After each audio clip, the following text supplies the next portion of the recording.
Well, good morning, everyone. It's 4:15 on February 22nd, 2022, 2/22/22. I want to jump right into the markets. It's got a lot going on. I want to update you.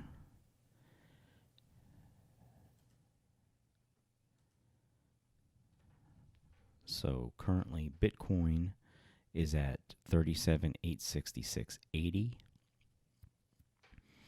XRP is at 70.33 cents. XLM is 18.32 cents.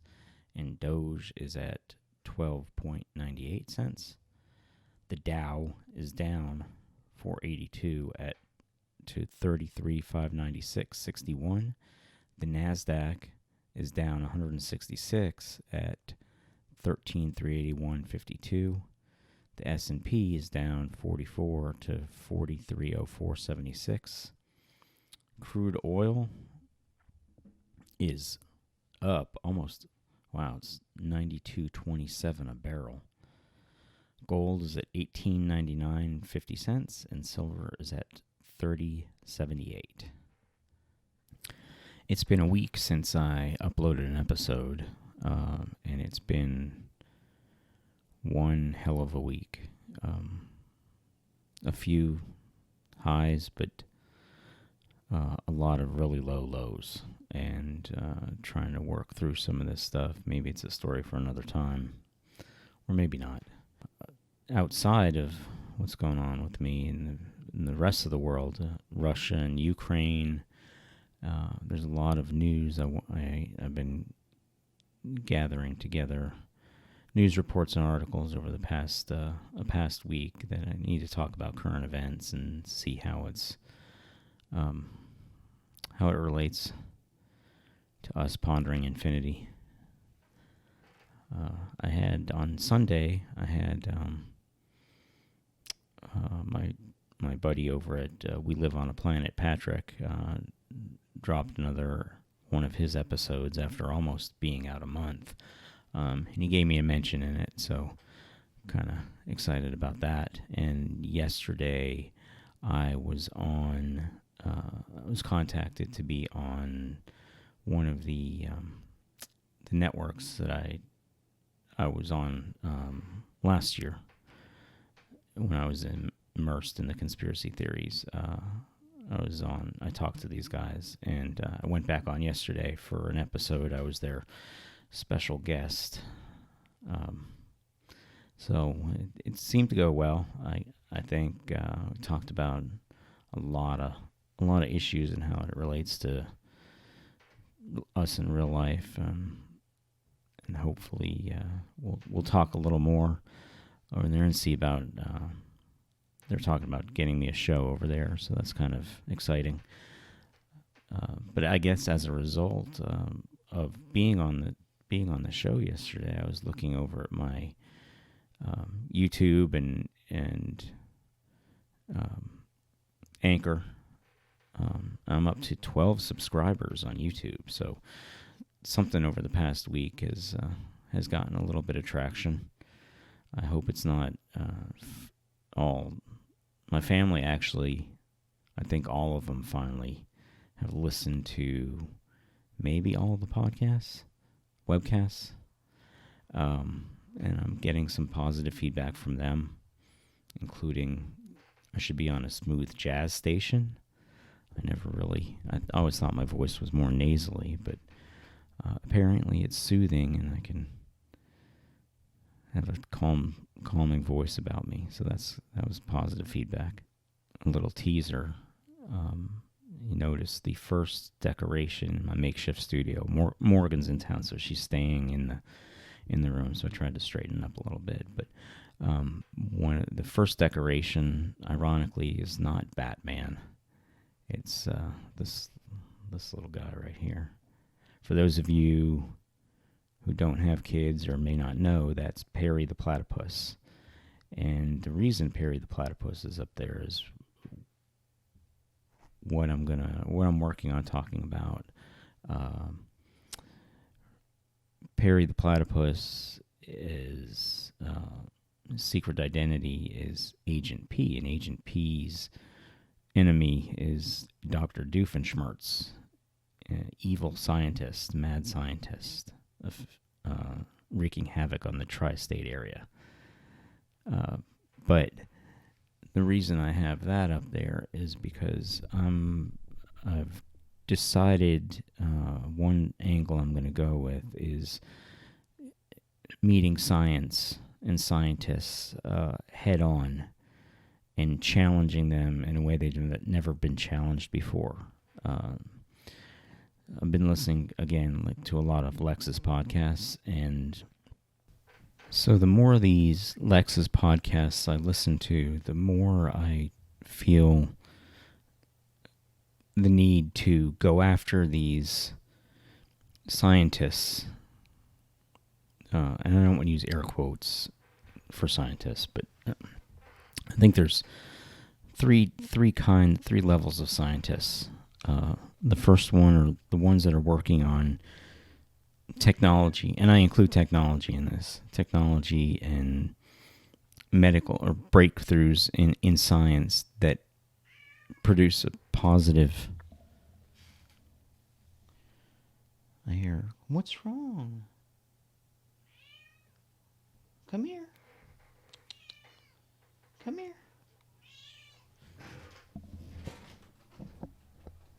You want to go out? Just want to cry. Producing a positive impact in the world today. So medical research, genome sequencing, anything that's happening that's making a positive impact today. Level 2 is science that's working on things in the future. We're not going to feel it today, or maybe even next year, maybe even next decade. So, and it may be positive or negative impact, but the science. So, I include technology. So, the metaverse and Zuckerberg and all the social media companies and the things they're working on in the future. Elon Musk going to Mars. So that's a level 2. And then there's level 3 that are the mostly academics or mostly theoretical physicists, theoretical mathematicians, or academics that their research, while may be important to them, what actual contribution is it making to life today? And AI, that might be a level 2. They're working on it, but some things in AI to make humans or robots into human companions that they think they can program. That's I'm throwing that into level 3. But level 2, if you're working on AI for self-driving mode, not autonomous vehicles, self-driving mode, it has a use case. I could have used self-driving mode this morning when I came home. I was really tired, and that would have been nice to not have to worry about driving myself home when I was drowsy. But so that's level 2. But level 3, theoretical. Neil deGrasse Tyson. Anybody talking about the multiverse theories? Anybody talking about string theory? Well, it's all important. I guess you can make the argument it's important for the advancement, but what contribution is it making in practical terms to everyone's daily life, to make my life better today? If you invent a robot that could do what I'm doing, then so I wouldn't have to work, that would make my life better, or make my work easier, that would make my life better. So that'd be level 1. Level 2, going to Mars, self-driving cars, that's level 2. But level 3, anything theoretical, anything, it's just ludicrous that they're doing all this research and they're making all these assumptions based on because it's science. So it's undisputable. You can't question the assumptions they're making. So these level 3 guys, and I hate giving them a higher ordinal number, that maybe level 0, 210. So these level 0 guys, so level 2 is every day, making every day happen, making things better today. Level 1 is making things better in the future, and level 0 is the value you contribute outside of your own spheres of influence. So I wanted to go over to Lex's site here and just look at some of these. So Tim Urban is the one I'm listening to now. He's kind of interesting, but all these names, Gary Allen is in there, and these Gary Nolan. I'm sorry, not Gary Allen. Gary Nolan's in there. Tim Urban, Brian Greene, Max Tegmark, all these guys. You just look through here. Anything that has AI or aliens or Sam Harris would be interesting. Free will. Not necessarily go after him, but talk to him. Max Tegmark. Obviously, I do want to talk to Dr. Kellis, but not necessarily go after him, because his research is helping us, at least from what he said. All these guys. So challenge these guys and make them justify the grant money and the millions. I mean, one of them even talked about would get grant money and then go off in some different direction and then justify it. Lex said you justify getting some piece of equipment that you need. I forget what he was talking about. Lex was talking to somebody and he said, yeah, you do a study in one thing and then you could justify getting like a drone or something to, I don't know what it was, but I'll have to find it. But it's just ridiculous. It's literally, they're getting millions and millions of dollars, billions of, I don't know how much they're getting, including, to some extent, NASA. But these scientists, these level 0 scientists are complicit. All they have to do is come out and get off the fence of all these, there's political science and there's politicized science. And right now, all these guys are complicit in politicized science. They're politicizing COVID, and not them, but by not speaking out, they're complicit in it. They're politicizing flat Earth or the moon landing. If all this data are out there, why don't we have any scientists stepping up and said? But yet they'll just spew nonsense about the Fermi paradox and the Drake equation and make so many assumptions upon assumptions, and theories of relativity and black holes and multiverses. That's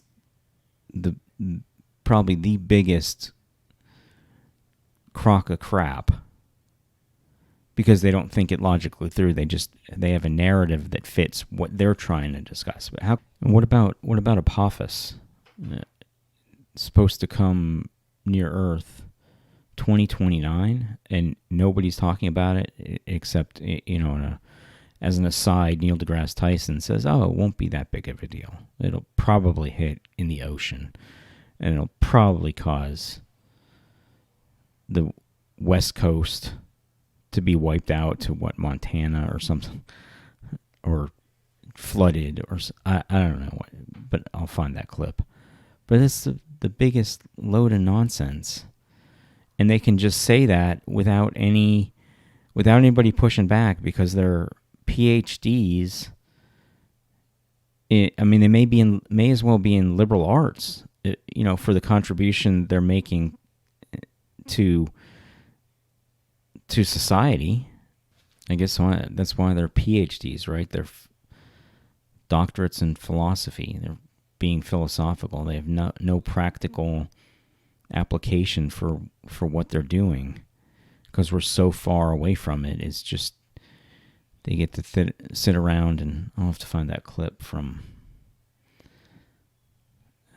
Leonard in The Big Bang Theory. He says, Penny asks him what he did all day. He said, I thought about stuff all day.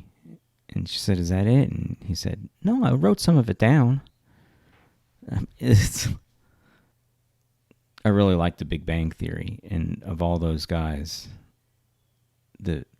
Howard arguably made the biggest contribution to mankind of all of them. The not a Dr. Howard Wolowitz. Can we shoot a laser at the moon and tell how far away the moon is, or is that a hoax? So I got Perry the Platypus here, and Dr. Doofenshmirtz, my favorite evil scientist, will be, that's coming up, so I'm going to talk about that. And I just wanted to wrap this up quick. I don't have much time. I got to get ready to go to work. So I'm going to try to get this uploaded and posted tonight. And please like, subscribe, and share. My numbers are already going up, so that feels good. And getting positive feedback. Please share the videos, and hopefully some good news will come out of this network webcast. Maybe I'll get a show. So I will keep you posted, and I'll talk to you soon. Until then, live a good life.